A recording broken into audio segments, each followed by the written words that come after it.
Hello friends, welcome to my YouTube channel unheard stories.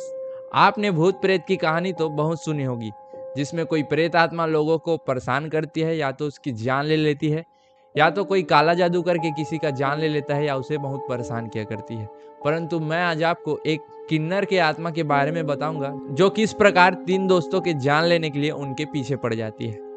कहानी की शुरुआत मध्य प्रदेश के भोपाल से होती है, जहां तीन दोस्त रहते हैं और वो तीनों दोस्त ट्रेन से जबलपुर जा रहे होते हैं। जबलपुर इसलिए जाते हैं क्योंकि जबलपुर से थोड़े ही दूर पर राष्ट्रीय कान्हा उद्यान था, जहां उन तीनों को जंगली जानवरों को देखने का काफ़ी ज़्यादा शौक था।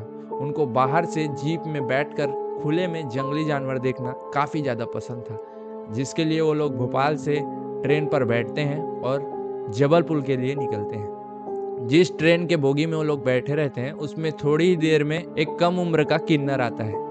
वो किन्नर आता है और वो अपने हथेली को बजा बजा कर उन्हें आशीर्वाद देता है और उनसे कुछ पैसे मांगता है। परंतु ये तीनों जो दोस्त रहते हैं वो उन्हें पैसे देने से मना करते हैं और उन्हें कुछ कुछ डांटने लगते हैं। किन्नर जो रहती है वो नहीं मानती है, वो बार बार तालियों को बजा करके उनसे पैसा मांगती है। इतने में उनमें से जो एक दोस्त रहता है वो गुस्से से उठता है और किन्नर के कान के नीचे जोरदार एक थप्पड़ मारता है। उसका थप्पड़ इतना जोरदार रहता है कि उसकी आवाज़ पूरे ट्रेन के डिब्बे में गूंज उठती है। उस आवाज़ को सुनते ही आसपास के जो लोग रहते हैं वो वहाँ देखने आ जाते हैं कि आखिर हो क्या रहा है। वो लड़का जो रहता है किन्नर को इतना जोर से मारता है कि उसका जो कान रहता है वो थोड़ी देर तक सुन हो जाता है। किन्नर को कुछ सुनाई नहीं देता। उसके बाद जो किन्नर रहती है वो उस लड़के के बाजू पर काटती है और काटते ही वो ट्रेन से उतरने के लिए भगने लगती है। इतने में जो तीनों दोस्त रहते हैं वो काफ़ी ज़्यादा गुस्से में आ जाते हैं और उग्र हो जाता है उनका गुस्सा, और वो भी उस किन्नर को मारने के लिए उस ट्रेन के डिब्बे में दौड़ाने लगते हैं। किन्नर जो रहती है उस डब्बे से भगने लगती है और उसके पीछे पीछे तीनों दोस्त भी दौड़ने लगते हैं। जो एक दोस्त रहता है जिसके बाजू में किन्नर कांटे रहती है, वो अपने बाजू को पकड़ के उसके पीछे दौड़ने लगता है। उसके बाजू से खून आता रहता है, परंतु वो फिर भी दौड़ते रहता है। किन्नर जो रहती है वो स्टेशन आने से ठीक थोड़ा देर पहले, जब ट्रेन स्लो होता है, तो एक सुरक्षित जगह देखकर ट्रेन से कूद पड़ती है। जब इन तीनों दोस्तों की नज़र उस किन्नर पर पड़ती है तो ये भी उनके पीछे कूद जाते हैं। किन्नर जो रहती है थोड़ा आगे जाती है, उसके बाद वो एक बरगद पेड़ के नीचे बैठती है। जब बरगद पेड़ के नीचे बैठती है तो तीन दोस्त जो रहते हैं वो किन्नर को गोल से घेर लेते हैं, और किन्नर जो रहती है वो बैठ करके जोर जोर से हंसने लगती है और ताली बजाने लगती है। इसको देखकर वो तीनों दोस्त सोच में पड़ जाते हैं, ये जो किन्नर है वो आखिर हमसे डर कर जो भग रही थी, वो आखिर अब अचानक से हंस कैसे रही है। फिर वो जोर से ऊंची आवाज में कहती है, उस्ताद तुम अगर यहाँ नहीं आते तो ये तीन दोस्त मुझे आज यहीं मार डालते। इन तीनों दोस्तों ने मुझे बहुत मारा है, मुझ पर आज तक किसी ने हाथ नहीं उठाया, हाथ उठाने वाले ये पहले व्यक्ति हैं। इतना कहते ही वो तीनों दोस्त उस किन्नर को मारने के लिए करीब आने लगते हैं। जब करीब आने लगता है तो उसमें से एक दोस्त जैसे ही उस किन्नर का गला पकड़ने वाला रहता है, उसे ऐसा महसूस होता है कि पीछे से कोई उसके कॉलर को पकड़ के उसे वापस खींच रहा है। इतने में वो जो लड़का रहता है वो पीछे मुड़ करके देखता है। जब पीछे मुड़ करके देखता है तो एक एकदम हट्टा कट्टा किन्नर उसके पीछे उसको कॉलर को पकड़कर खड़ा रहता है। वो जो उस्ताद किन्नर रहता है उसका आंख एकदम लाल रहता है। उसको देखकर ये डर जाता है। फिर वो उस्ताद किन्नर रहता है, वो कहता है, जब तू उस बोगी में भाग रही थी तो मैं भी उसके सामने वाले ही बोगी में थी। मैंने तुझे भागते हुए देख लिया था और तुम्हारे पीछे इन तीनों लड़कों को भी देख लिया था। तो मुझे पता चल गया था कि तुम्हारी इन तीनों लड़कों से लड़ाई हो गई है, जिसके लिए मैंने ग्रुप के किन्नरों को सामने वाले स्टेशन पर इकट्ठा होकर इसी स्थान पर बुला चुका है। इतना सुनते ही उन तीनों दोस्तों को समझ आ जाता है, अगर ये तीनों आज कुछ नहीं किए तो इन्हें यहीं मार दिया जाएगा करके। उसके बाद उसमें से जो एक लड़का रहता है वो एक नुकीला पत्थर उठाता है और उस्ताद किन्नर के सिर पर फेंक कर मारता है। जैसे ही पत्थर उसके सिर पर लगती है, जो उस्ताद किन्नर रहता है वो सिर पकड़ के बैठ जाती है। उसके बैठते ही ये तीनों दोस्त जो रहते हैं उसके ऊपर लात घूसा बरसाना शुरू कर देते हैं। वो जो किन्नर रहती है उसको बहुत मारते हैं ये लोग, और उसको मार खाता देखकर वो जो बच्चा किन्नर है, कम उम्र का जो किन्नर है, वो वहाँ से उठती है और स्टेशन की ओर जोर जोर से आवाज़ लगाते हुए जाती है कि हाय उस्ताद को मार रहे हैं, हाय उस्ताद को मार रहे हैं करके।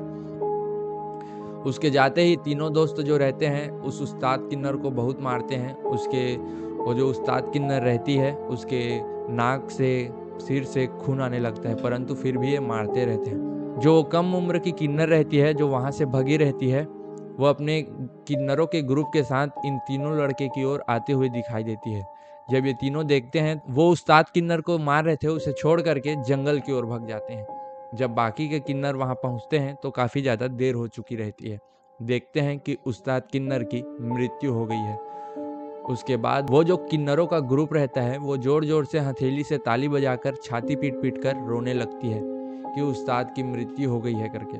उतने में वो कम उम्र वाली किन्नर बोलती है कि इन तीनों लड़कों को आज हम छोड़ेंगे नहीं, और ये लोग जो जंगल में गए हैं उन जंगल के बारे में इनको पता भी नहीं है, वहाँ का रास्ता इन्हें मालूम ही नहीं है। तो क्यों ना हम जंगल के अंदर जाते हैं, उन्हें ढूंढते हैं और उन तीनों दोस्तों को वहीं मारते हैं करके। उतने में जो 12 लोगों का ग्रुप रहता है उसमें से 2 लोगों को वहीं लाश के पास छोड़ दिया जाता है और बाकी के 10 लोग जंगल के अंदर जाते हैं। उन 10 लोगों में उस कम उम्र के किन्नर को भी रखा जाता है, क्योंकि वही किन्नर रहती है जो उन तीनों लड़कों को पहचानती है। उन लड़कों को ढूंढने के लिए 10 किन्नरों का ग्रुप जंगल अंदर जाता है। वहाँ उन लड़कों को काफ़ी देर तक ढूंढते हैं। ढूंढते ढूंढते रात हो जाती है, परंतु उन तीनों लड़कों की कोई भी वहाँ जानकारी नहीं मिलते वो लड़के। उसके बाद वो किन्नरों का ग्रुप उस जंगल से वापस आता है और उस उस्ताद किन्नर को लेकर घर चले जाते हैं। काफ़ी देर हो जाता है, काफ़ी देर तक वो जो तीनों दोस्तों का ग्रुप रहता है वो वहीं छिपे रहते हैं जंगल में। वो जो जंगल था वहाँ रात हो चुके थे तो जंगली जानवरों के आवाज़ सुनाई दे रहे थे। तो उसमें से एक दोस्त कहता है कि यहाँ छुपे रहने से कुछ नहीं होगा, किन्नरों का जो ग्रुप है वो भी अभी तक तो वापस अपने घर चले गए होंगे, तो क्यों ना यहाँ से निकलते हैं और बाहर किसी गांव में जाते हैं, फिर वहाँ से हम सुबह होते ही अपने घर पहुँच जाएंगे करके। तो उसमें से एक दोस्त कहता है कि ठीक है, सही बात बोल रहे हो करके। फिर तीनों डिसाइड करते हैं कि वो लोग वहाँ से बाहर निकलेंगे और किसी गांव में जा करके सुबह अपने घर चले जाएंगे करके। उसके बाद वो तीनों दोस्त जो रहते हैं वो धीरे धीरे जंगल की ओर आगे बढ़ते हैं, जंगल को क्रॉस करने के लिए। थोड़े ही दूर आगे बढ़ते हैं तो उन्हें पानी के बहने की आवाज़ सुनाई देती है।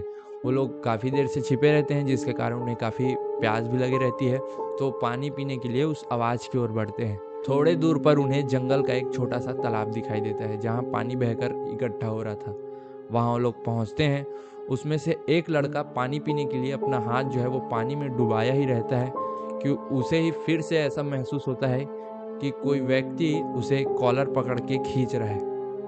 जब वो पीछे मुड़ करके देखता है तो पीछे वही उस्ताद किन्नर रहती है जिसे इन लोगों ने पैर से मार मार के लहूलुहान कर दिया था, जिसकी मृत्यु हो चुकी थी। ये देखकर वो लड़का काफ़ी ज़्यादा डर जाता है और वो जो किन्नर रहती है उसकी आंख इतने ज़्यादा लाल रहती है कि मानो ऐसा लग रहा था कि तुरंत उसमें से जो खून है बाहर आ जाएगा। उसको देखकर वो लड़का काफ़ी ज़्यादा डर जाता है। उसके बाद वो जो रहता है वो छोटे से तालाब में गिर जाता है। उसको देखकर उसके जो दोनों दोस्त रहते हैं उसको हाथ पकड़ करके खींच करके बाहर निकालते हैं।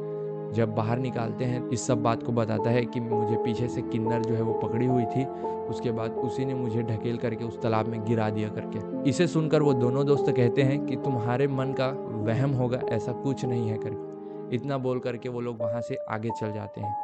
आगे चले जाते हैं, थोड़े दूर आगे जाते हैं तो काफ़ी ज़्यादा थक जाते हैं। उसके बाद वो लोग एक पेड़ के पास आराम करने बैठते हैं। वहाँ वो बैठकर आराम करते रहते हैं कि थोड़ी देर पर उन्हें एक महिला की रोने की आवाज़ सुनाई देती है जोर जोर से। इस आवाज़ को सुनकर वो लोग काफ़ी ज़्यादा डर जाते हैं। फिर उन्हें ये महसूस होता है कि यहाँ कोई तो आत्मा या कोई तो प्रेत कुछ तो है जो हम लोग के इर्द गिर्द ही घूम रहा है, लेकिन हमें उसे इग्नोर करना है। हमें कैसे भी करके इस जंगल को क्रॉस करना है और सुबह होते तक हमें अपने घर पहुँचना है करके। फिर इतना कहकर उसमें से एक दोस्त उठता है और थोड़ा चलने लगता है। उसको देखकर उसका जो दूसरा दोस्त रहता है वो भी वहाँ से उठता है और चलने लगता है। वो लोग थोड़ा ही 10 से 15 कदम चले रहते हैं। पीछे मुड़ते हैं तो देखते हैं कि उसका जो एक दोस्त है वो उनके साथ आ ही नहीं रहा है। जब ये देखते हैं तो लोग दौड़ करके वही जगह जाते हैं जहाँ वो लोग बैठे थे। तो वहाँ जब पहुँचते हैं तो देखते हैं कि उसका जो दोस्त है उसका हुलिया पूरा चेंज है। उसका जो वो दोस्त है वो एक किन्नर के भेष में बैठा हुआ है और जोर जोर से अपने हथेली से ताली बजा रहा है और वो हंस रहा है। दोस्तों, यह तो था कहानी का पहला भाग जिसमें जो किन्नर की आत्मा है वो एक दोस्त के अंदर कैसे प्रवेश करती है। इसके बाद वो जो किन्नर की आत्मा है वो इन तीनों दोस्तों के साथ क्या क्या करती है, इसके लिए आपको सेकंड पार्ट देखना पड़ेगा। तो सेकंड पार्ट देखने के लिए चैनल को सब्सक्राइब कर ले, ताकि सेकंड पार्ट आते ही आपको तुरंत जो है वीडियो की जानकारी मिल जाए। और वीडियो को यहाँ तक देख लिया है तो लाइक भी कर दो। Thank you for watching.